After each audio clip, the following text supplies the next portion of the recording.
We're going to turn now to a highly anticipated new documentary coming to PBS. It's called Hemingway. Take a look. The Old Man and the Sea told the story of an old Cuban fisherman, alone in a skiff, who hooked a great marlin that towed him far out to sea before he could harpoon and lash it alongside. But as he struggled to return to land, sharks devoured most of his prize. Hemingway had originally planned to include the story as the coda to a longer novel, but he now wanted it to stand on its own. Publishing it now, he told Scribners, will get rid of the school of criticism that I am through as a writer, that claims I can write about nothing except myself and my own experiences. It could even serve as an epilogue to all my writing and what I have learned or tried to learn while writing and trying to live. Most readers seem to agree. The Old Man and the Sea appeared first in Life magazine on September 1st, 1952, and sold well over 5 million copies. The hardcover book, when it was published, would remain on the bestseller list for 26 weeks. The new 3-part, 6-hour documentary series on PBS is directed by our next guests, award-winning filmmakers Ken Burns and Lynn Novick. Thank you both so much. Congratulations on this. Ken Burns, what do you love about it? Well, it's a complicated story. I'm glad you picked The Old Man and the Sea. It's a sort of representation of his work, a kind of existential story, but it's also the story of him.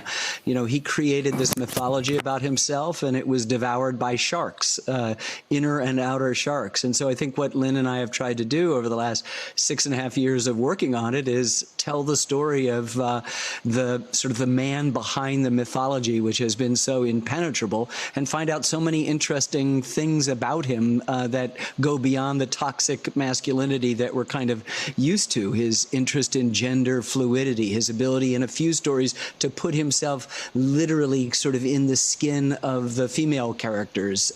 This unbelievable writing style that will endure for generations and generations and generations.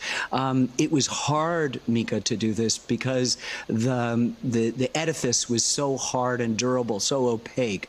But we worked really hard, and I think we've gotten through, and you get a sense of his vulnerability as well as the arrogance, his sense of insecurity as well as all of that sort of blowhardness, and also you develop a kind of compassion for a man trying to outrun lots of demons.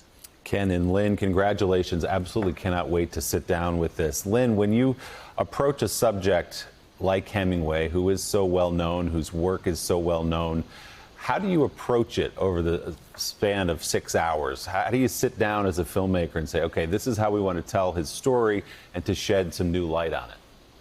You know, for Ken and me and for Jeff Ward, who wrote our script, and Sarah Botstein, our senior producer, it's kind of the same process for all the subjects we tackle.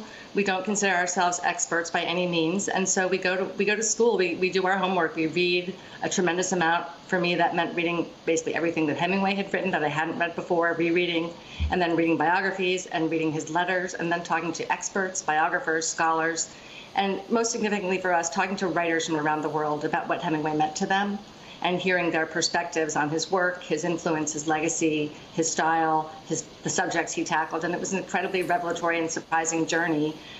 We didn't know what to expect when we started, and that's the most rewarding aspect of a film like this, is that, you know, we went into it asking the questions that Ken was saying. Who was this guy? How did he create this work?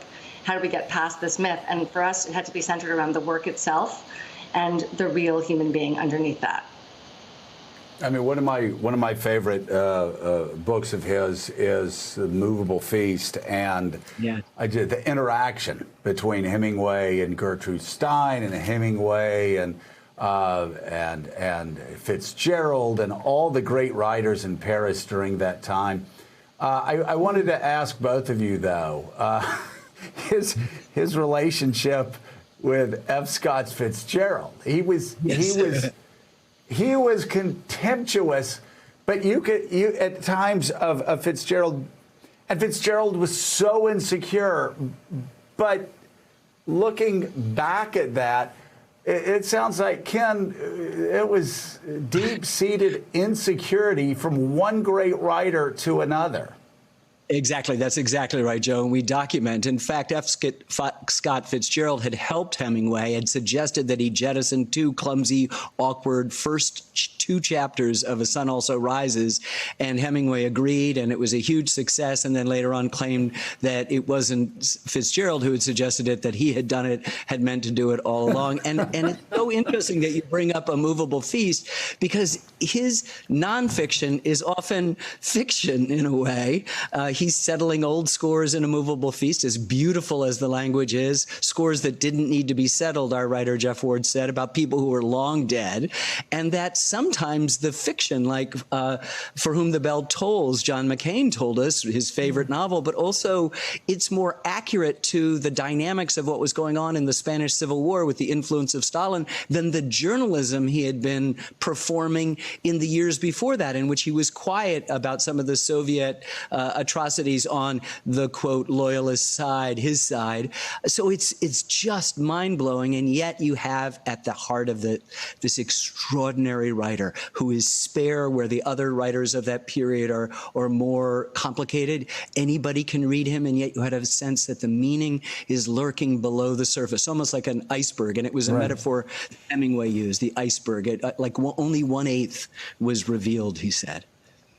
Well, and Lynn, that is Ken's insights, just extraordinary. And it's what I've always thought about Movable Feast, where Hemingway says at the beginning, some of this may be true, some of it may not be true. This is basically my take on what happened. But just an extraordinary look back that I think is so revealing to so many different parts of his life and so many of those resentments, but also the love. And my God, what he conjured up 30, 35 years later from his time in Paris is just breathtaking. Doesn't it make you want to go to Paris and go to all the places he went and sit in the same cafes and drink the same, right? So exactly. So, and, you know, did that, all his work, it makes you want to go to Spain. It makes you want to go to Florida. It makes you want to go to Cuba. It makes you want to experience the things he wrote about so beautifully.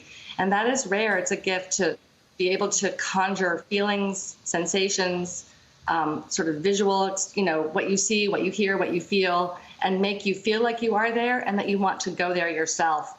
And that is a rare gift, which, you know, we're grateful for among his many flaws and problems. For sure. With that. Yeah, and you know, Ken, you put him beside Faulkner, for instance, and the contrast could not be more extreme as far as the beauty and the simplicity of the sentence and his obsession. Any writer, it's just astounding. His obsession, not on writing a great story, not on writing a great paragraph, but writing a sentence, writing that one true sentence. And if you can write that one true sentence, then everything else follows from that. You've got it exactly, Joe. That's exactly what the dynamic is. Faulkner and Joyce are complicated and difficult to read. And as one of our commentators said, that Hemingway dared to impersonate simplicity. So he gets those sentences down. He pares them down to a bare minimum, a kind of an American, you know, utilitarian prose. And yet between each word, between each line is so much meaning. And he also, unlike Faulkner, unlike, say, a Tolstoy, which is dealing across generations and hundreds of characters and character development, he's focusing on the moment, a kind of existential moment. This is the only place we are right now, not the past, not the future. We're all going to die, Hemingway is obsessed with, and he's obsessed with telling us about it, but it's what we make of this moment that matters more than anything else. And I think that's the key to understanding it. There's a kind of liberation, even in the darkness that he brings up, that we were interested in celebrating. Hey, thanks so much for watching our YouTube channel. You can follow up on today's top stories and breaking news, or catch up on your favorite MSNBC shows all in one place. Download the NBC News app today.